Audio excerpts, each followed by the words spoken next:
Guys, आप सभी का आपके अपने YouTube channel B bright academy में बहुत बहुत स्वागत है। मेरा नाम भावना है और हम लोग पढ़ रहे थे क्लास 11 की जनरल एंट्रीज को। स्टार्टिंग में हम लोगों ने देखा कि जनरल एंट्रीज को कैसे किया जाता है, विद रूल्स के साथ, विदाउट रूल के साथ में, और कौन सी हमारी जनरल एंट्रीज इंपॉर्टेंट वाली होती हैं। तो वो सब आप देख सकते हैं, मैं उनका लिंक आपको डिस्क्रिप्शन बॉक्स में दे दूंगी। आज हम लोग प्रैक्टिकल क्वेश्चन करने वाले हैं, तो चलिए स्टार्ट करते हैं। जो आज हम लोग क्वेश्चन करने वाले हैं वो क्वेश्चन नंबर 4 है हमारा, पेज नंबर है 8.54। क्वेश्चन में हमको बोला है foreign transaction of Ramesh for April 2016 are given below, journalise them.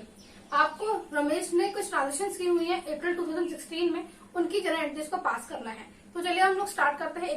हम लोग एक एक करके अपने ट्रांजेक्शन को रीड करेंगे और साथ ही में उसका जनरल भी बनाते जाएंगे। तो चलिए हम लोग स्टार्ट करते हैं। हमारा क्वेश्चन नंबर है 4, पेज है 8.54। क्वेश्चन में हमें फर्स्ट ट्रांजेक्शन बोली है Ramesh started business with cash ₹1 lakh. Ramesh ने अपना बिजनेस स्टार्ट किया है, कैश से स्टार्ट किया और 1 लाख रुपए से स्टार्ट किया है। तो जब भी हम बिजनेस को स्टार्ट करते हैं तो हमारी क्या एंट्री होती है, cash account debit to capital account. क्योंकि यहाँ पे कैश बोला तो हमने कैश लिखा, अगर वो चेक के थ्रू पैसे लेके आया होता तो हम लोग बैंक अकाउंट लिखते। तो हम लिखेंगे, डेट हमको दी हुई है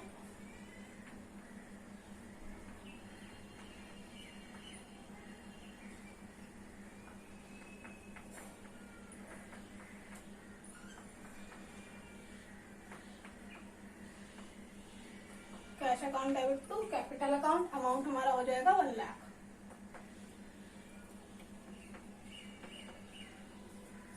अब इसकी इंग्लिश लिख लेते हैं, बीइंग बिजनेस स्टार्टेड। आप पूरा भी लिख सकते हैं, जो आपको राइजेशन में पूरा गिवन है आप वैसे लिख सकते हैं। इससे पहले आप एक हेडिंग भी डाल दीजिएगा, जनरल तो मैंने डाल दिया है, दीजिएगा in the books of Ramesh, क्योंकि हम जिसके बुक्स में बना रहे हैं उसका नाम भी लिख देते हैं। और जो भी हम लोग ट्रांजेक्शन करने वाले हैं वो बिजनेस के पॉइंट ऑफ व्यू से करने वाले हैं।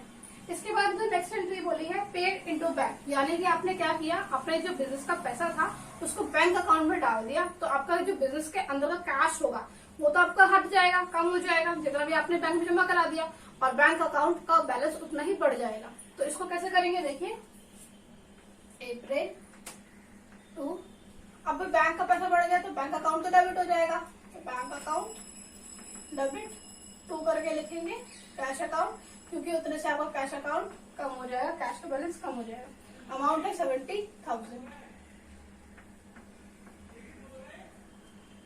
नरेशन लिखेंगे being paid into bank as it is.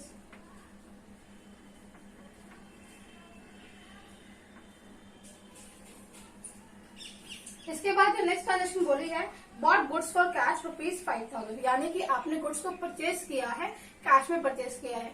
तो परचेज अगर हम कैश में करते हैं तो क्या परचेज हमारा क्या हो गया, एक तरीके से एक्सपेंस, तो परचेज अकाउंट डेबिट हो जाएगा, और उसके बदले आपने कैश दे दिया तो कैश क्रेडिट हो जाएगा। तो देखिए हम लिखेंगे अप्रैल 3 है ये डेट, परचेजेस अकाउंट डेबिट हो जाएगा टू कैश अकाउंट। 5,000 का हमारा फिगर था। नरेशन लिखेंगे being goods purchased for cash. आपने गुड्स को परचेज किया है, कैश में परचेज किया है।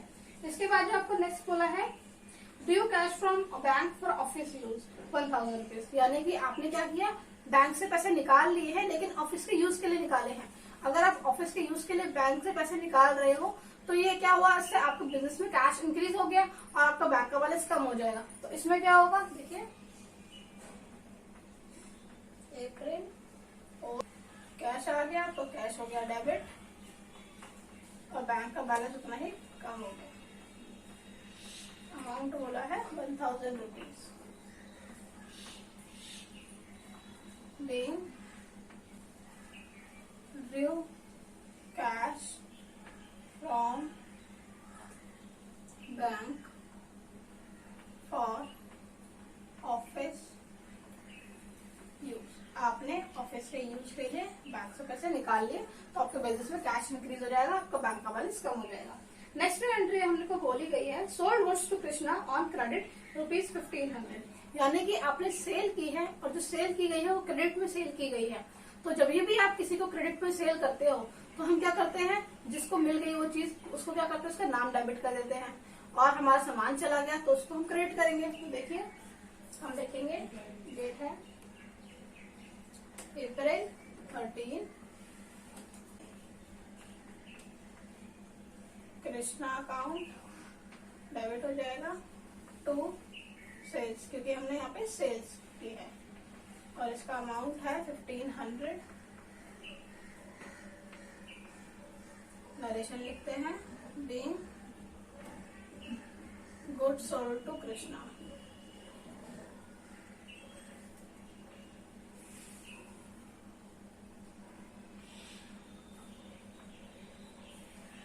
ये वाली एंट्री हमारी यहाँ पे कंप्लीट हुई। तो कृष्णा क्या है, हमारा डेटर है। क्यों? क्योंकि हमने उसको उधार पे सामान दिया है, और जब भी हम किसी को उधार पे अपना सामान देते हैं तो उससे पैसे में रिसीव कर रहे होते हैं, तो वो डेटर के नाम से जाना जाता है अकाउंट्स की लैंग्वेज में। अब इसके बाद जो हमारी नेक्स्ट ट्रांजेक्शन है वो है bought goods from Shyam on credit, यानी कि आपने श्याम से गुड्स को परचेज किया है, क्रेडिट पे परचेज किया है। तो आपने सामान खरीद लिया, तो आपके पास सामान तो आ गया, तो परचेज अकाउंट डेबिट हो जाएगा। और जिससे भी आपने खरीदा है, क्योंकि आपने पेमेंट तो की नहीं है, तो इससे क्या होगा, आपको उसका नाम को क्रेडिट करना पड़ेगा। तो देखिए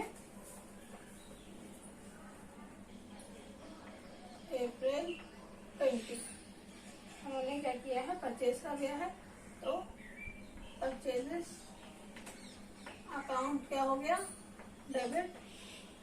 क्रेडिट करेंगे, किससे खरीदा हमने, श्याम से, तो श्याम अकाउंट।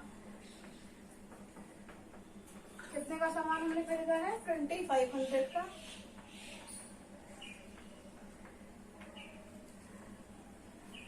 देते हैं नरेशन को, बीइंग गुड्स परचेज्ड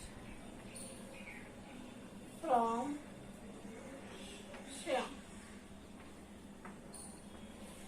हमने श्याम से परचेज किया, क्रेडिट में परचेज किया, इसलिए उसका नाम यहाँ पे आ गया। और श्याम हमारे लिए अब क्या हो गया, क्रेडिटर, क्योंकि अब हमें उसे पैसे देने हैं, हमारी ये लायबिलिटी है। नेक्स्ट है हमारा receive from Krishna 1450 and allowed him discount 50 rupees, यानी कि देखिए आपने कृष्णा को सामान बेचा था तो आपको उससे पैसे लेने हैं, आपको 1500 रुपीज लेने हैं, लेकिन उसने कितने दिए हैं, 1450, यानी कि 50 रुपए कम दिए हैं। क्यों? क्योंकि हमने उसको डिस्काउंट अलाउ कर दिया है 50 रुपए का। तो इसकी एंट्री कैसे होगी, मैंने आपको लास्ट वीडियो में बताया था। अब उसको देखिए ध्यान से, यहाँ लिखेंगे अप्रैल, डेट है हमारी 24। अब देखिए आपको पैसे मिल गए हैं, पैसे मिल गए तो कैश अकाउंट आपका डेबिट हो जाएगा, तो वो लिखेंगे कैश अकाउंट डेबिट। कितना मिला आपको, 1450, तो 1450। अब देखिए आपने डिस्काउंट अलाउ कर दिया, डिस्काउंट अलाउड हमारे लिए क्या है, एक तरीके से लॉस हो गया भाई, आपको उतने पैसे कम मिलने वाले हैं, तो हम इसको क्या करेंगे, डेबिट करेंगे, क्योंकि हमारा जो नॉमिनल रूल होता है वो भी यही कहता है, डिस्काउंट अलाउड अकाउंट डेबिट। कितना, 50 रुपीज, और 2 हमको कृष्णा को डेबिट किया था, अब इसके अकाउंट को क्लोज करना पड़ेगा, क्योंकि हमारा काम इसका ट्रांजेक्शन खत्म हो चुका है। तो 2 कृष्णा अकाउंट 1500 नरेश लिखेंगे, being amount received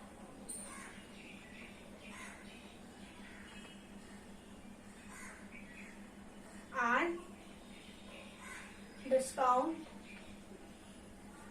allowed to Krishna। ये हमारी ट्रांजेक्शन हो गई। अब इसमें जो नेक्स्ट एंट्री होगी हमारी, वो देखिए क्या है, paid cash to Shyam ₹2150, discount received 100 rupees. आपने अभी श्याम से सामान खरीदा था, अब आप इसके पैसे वापस कर रहे हो, और इसने क्या किया, आपको 100 रुपीज का डिस्काउंट दे दिया है। जब हम किसी को डिस्काउंट देते हैं तो हम डिस्काउंट अलाउड लिखते हैं, लेकिन कोई हमें डिस्काउंट देता है तो हमें डिस्काउंट रिसीव्ड होता है, और ये हमारे लिए फायदा होता है, इसलिए हमें इसको क्रेडिट करना होता है। तो इस एंट्री को कैसे करेंगे, देखिए डेट डालते हैं, अप्रैल 28, आपको किसको पेमेंट करनी है? श्याम को। तो श्याम का अकाउंट क्लोज करना है तो हम लिखेंगे श्याम अकाउंट डेबिट। अब डेबिट तो पूरे इतने अमाउंट से होगा, 2500 से होगा। हमने उसको पैसे कितने दिए हैं? तो कैश अकाउंट 2150, ये 2250 था, सॉरी।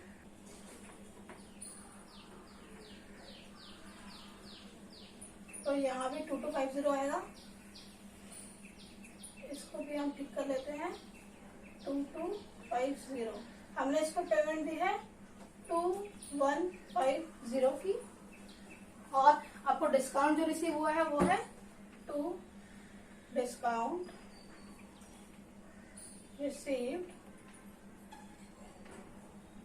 Account 100 rupees. अब नरेशन लिखते हैं being payment made to Shyam and discount receipt। आपको साथ ही में डिस्काउंट भी रिसीव हो गया।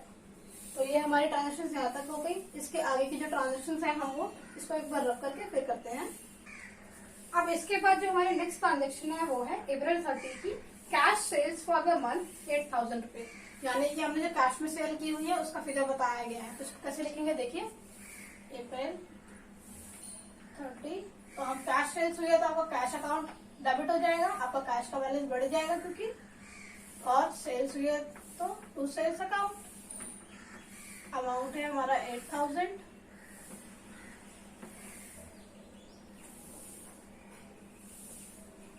नरेशन लिखते हैं बीइंग कैश सेल्स।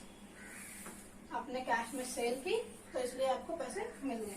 इसके बाद आपने क्या किया है? Paid rent ₹500। आपने रेंट की पेमेंट की है। रेंट हमारे लिए क्या है? एक्सपेंस होता है, और एक्सपेंस हमारे डेबिट होते हैं। नॉमिनल अकाउंट का रूल है हमारा debit all expenses and losses, credit all income and gain. तो इसलिए हम इसको डेबिट करेंगे, और पेड वर्ड यूज किया गया है, इतनी हमने कैश में पेमेंट किया होगा। तो हम इसको लिखेंगे, डेट हमारा सेम है, rent account debit to cash account 500 rupees से। नरेशन लेंगे बीइंग रेंट पे। इसके बाद जो हमारी लास्ट ट्रांजेक्शन है वो बोला है पेड सैलरी ₹1000। आपने सैलरी की पेमेंट की है, सैलरी भी हमारा एक्सपेंस होता है तो ये भी डेबिट हो जाएगी। तो हम लिखेंगे April 30 salary account debit to cash account 1000 rupees की सैलरी दी है, बीइंग सैलरी पेड।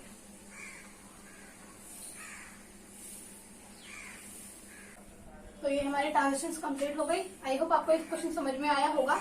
आपको बस ध्यान में देना है कौन सी चीज आ रही है, कौन सी चीज जा रही है, कौन सा रूल हमें लगना है। तो आप इसे कनेक्ट करके करेंगे तो आपको बहुत अच्छे समझ में आ जाएगा। जितनी ज्यादा आप प्रैक्टिस करेंगे उतना ज्यादा अच्छे से आपको ये चीजें क्लियर होती जाएंगी।